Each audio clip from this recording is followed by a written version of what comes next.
Welcome to the Eric Avisar Show. With just 2 days rest following the Merseyside derby, Liverpool Football Club rotated its squad once again, and once again came away with 3 points, beating Bournemouth 3-0 on the road today.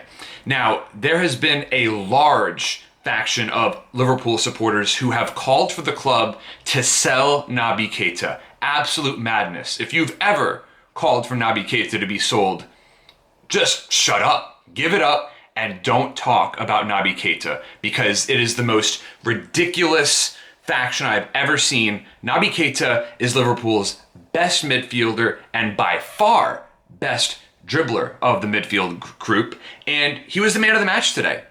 He scored a really nice goal assisted by Mo Salah, and Keita also assisted Salah's goal as well. A truly complete performance from the Guinea international. How quickly people forget that Keita was just starting to hit his stride before he suffered his injury against Barcelona in the Champions League last season. And of course, he made matters worse by playing for his country, Guinea, while injured at the African Cup of Nations this summer. If he had not made that mistake, he would have delivered a performance like this a lot earlier in the season. So now that Keita's back and getting it done, Klopp no longer has to call it a courageous decision to start who is truly his best midfielder.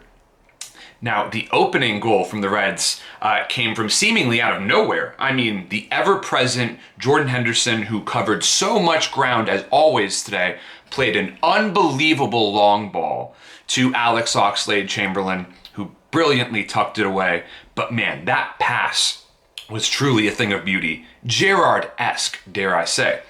So it was Ox's first Premier League goal in almost 2 years, but still it feels like the majority of the time when Alex Oxlade-Chamberlain starts for the Reds this season, more often than not, it feels like he scores. I mean, he definitely knows how to score goals. There's no question about that. Whether he's playing in midfield or up top, he's also positionally versatile, which is extremely important during a time of year like this when the fixture list just gets so congested.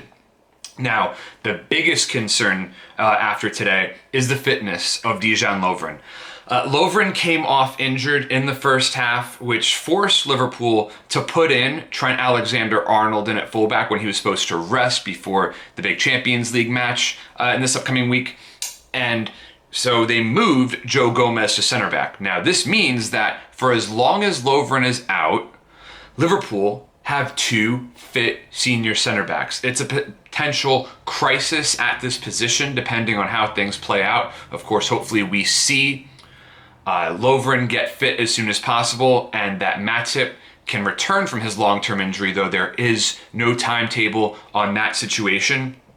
But what we've learned from the past 2 matches is that Liverpool knows how to rotate its squad. The gaffer, Jurgen Klopp, of course, knows exactly what he's doing.